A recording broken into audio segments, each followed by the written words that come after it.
22 जून को अमेरिका की ओर से ईरान के 3 परमाणु ठिकानों पर हवाई हमलों का जवाब देते हुए ईरान ने 23 जून की रात को कतर में अमेरिकी बेस पर हमला किया। ईरान ने अमेरिकी बेस पर मिसाइल दागने के बाद बदला पूरा हो जाने की बात कही है। वहीं अमेरिका के राष्ट्रपति डोनाल्ड ट्रंप ने ईरान के मिसाइल हमले को बहुत कमजोर बताते हुए मजाक उड़ाया है। ट्रंप ने ईरान की ओर से पहले ही दे दी गई चेतावनी के लिए उन्होंने धन्यवाद देते हुए कहा कि तेहरान ने अपने परमाणु स्थलों पर अमेरिकी B-2 स्टील्थ बॉम्बर हमले का जवाब देने का नाटक किया है।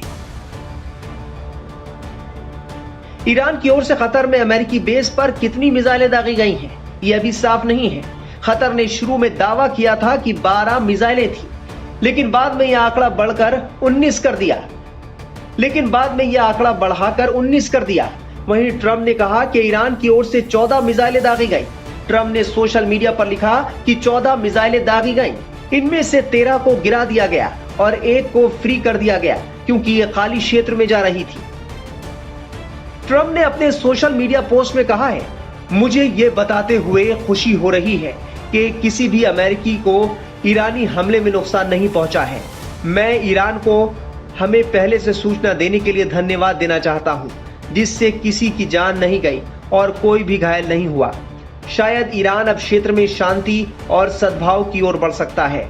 मैं उत्साहपूर्वक इजराइल को भी ऐसा करने के लिए प्रोत्साहित करूंगा। अमेरिकी राष्ट्रपति ट्रंप का यह रिएक्शन कतर की राजधानी दोहा के पास अमेरिका के अल उदीद बेस पर ईरान के बैलिस्टिक मिसाइल हमले के बाद आया। मीडिया रिपोर्ट्स के मुताबिक ईरान ने नुकसान को सीमित करने के लिए हमले से पहले कतर के अधिकारियों से संपर्क भी किया था और वहां मौजूद सभी अमेरिकी कर्मी सुरक्षित हो गए थे। ऐसे में ईरान का यह हमला प्रतीकात्मक ज्यादा था, जिसका ट्रंप ने भी जिक्र करते हुए तंज कसा। लेकिन ईरान ने यह साबित कर दिया कि वो डरने वाला नहीं है। भले ही दुनिया की 2 बड़ी ताकतें अमेरिका और इजराइल साथ हों, लेकिन ईरान इनका डटकर मुकाबला करेगा और अगर उस पर हमला हुआ तो वो पलटवार करने में पूरी तरह सक्षम है। ईरान के विदेश मंत्री अब्बास अराक्ची ने अमेरिकी राष्ट्रपति डोनाल्ड ट्रंप के उस दावे का खंडन किया है जिसमें उन्होंने ईरान और इजराइल के बीच सीज फायर समझौता हो जाने की बात कही है। अराक्ची ने साफ किया कि फिलहाल ऐसा कोई समझौता फाइनल नहीं हुआ है। इससे पहले अमेरिकी राष्ट्रपति ट्रंप ने दावा किया था कि ईरान और इजराइल पूर्ण युद्ध विराम पर सहमत हो गए हैं। अमेरिकी राष्ट्रपति ट्रंप ने सोशल मीडिया प्लेटफॉर्म ट्रूथ पर पोस्ट किया, बधाई हो सभी को, ईरान और इजराइल के बीच पूर्ण और अंतिम सीज फायर पर सहमति बन गई है। सीज फायर 6 घंटे के भीतर शुरू होगा और ईरान को पहले इसे पालन करना होगा। ईरान की ओर से सीज फायर का पालन करने के बाद अगले 12 घंटे बाद इजराइल भी सीज फायर में शामिल हो जाएगा। 24 घंटे बाद युद्ध को औपचारिक तौर पर समाप्त माना जाएगा। उन्होंने कहा कि ईश्वर ईरान को आशीर्वाद दे, ईश्वर इजराइल को आशीर्वाद दे, ईश्वर मध्य पूर्व को आशीर्वाद दे, ईश्वर अमेरिका को आशीर्वाद दे और ईश्वर पूरी दुनिया को आशीर्वाद दे। ट्रंप के इस दावे को नकारते हुए ईरान के विदेश मंत्री ने कहा है कि इजराइल से कोई समझौता नहीं हुआ है। हालांकि उन्होंने इजराइल की ओर से हमले रुकने पर युद्ध रोकने की बात कही है। डोनाल्ड ट्रंप की सीज फायर की घोषणा के कुछ घंटे बाद ही ईरान के विदेश मंत्री की ओर से बयान आया। इसमें उन्होंने कहा है कि हमले इजराइल की ओर से शुरू किए गए, ईरान ने सिर्फ बचाव में जवाबी कार्रवाई की है। ऐसे में इस युद्ध को रोकने की जिम्मेदारी भी इजराइल पर है। इजराइल को पहले अपने हमले रोकने होंगे। अगर इजराइल अपनी ओर से अटैक रोकता है तो ईरान भी जवाबी हमले नहीं करेगा। अराक्ची ने अपने पोस्ट में लिखा है, ईरान ने बार बार साफ किया है कि इजराइल ने ईरान पर युद्ध शुरू किया, न कि हमने अटैक किया। अभी तक किसी भी युद्ध विराम या सैन्य अभियानों की समाप्ति पर कोई समझौता नहीं हुआ है। हालांकि इजरायली शासन अगर ईरानी लोगों के खिलाफ अपने आक्रमण को तेहरान समय के मुताबिक सुबह 4 बजे से पहले बंद कर दे तो हमारा भी अपनी प्रतिक्रिया जारी रखने का कोई इरादा नहीं है। हमारे सैन्य अभियानों की समाप्ति पर अंतिम निर्णय बाद में लिया जाएगा।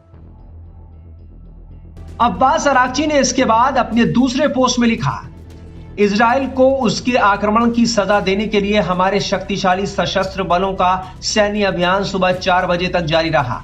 मैं सभी ईरानियों के साथ मिलकर अपने बहादुर सशस्त्र बलों को धन्यवाद देता हूं।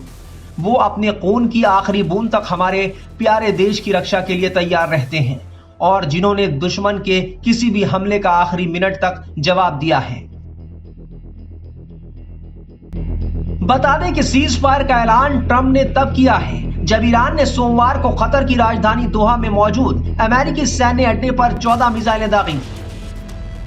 हालांकि इन मिसाइल हमलों से अमेरिका को न के बराबर नुकसान हुआ है। इस हमले में किसी अमेरिकी नागरिक की ना मौत हुई है और ना ही कोई घायल हुआ है।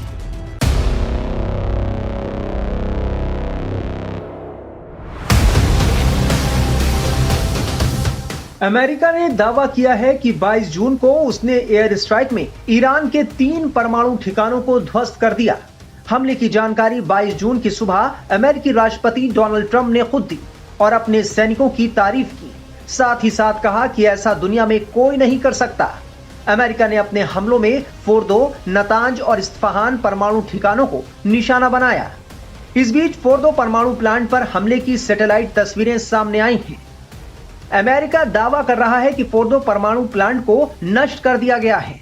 एक पूर्व यूएन परमाणु निरीक्षक डेविड अल्ब्राइट ने massive ordnance penetrator bunker busting बमों का जिक्र करते हुए कहा कि अमेरिका ने बमों के जरिए प्लांट को छेद दिया। मैं उम्मीद करता हूं कि प्लांट को नुकसान पहुंचा होगा। हालांकि सैटेलाइट इमेजरी के आधार पर परमाणु ठिकानों के नुकसान के स्तर का आकलन करना बेहद मुश्किल है। इसे लेकर जानकार भी कुछ साफ साफ नहीं कह रहे। ईरान का फोर्दो परमाणु प्लांट पहाड़ों के बीच में है, जो कि जमीन के अंदर बना हुआ है। सैटेलाइट इमेज में 6 छेद दिखाई देते हैं, जहां बंकर बस्टिंग बम पहाड़ में घुस गए। हालांकि जमीन के ऊपर तबाही साफ देखी जा सकती है।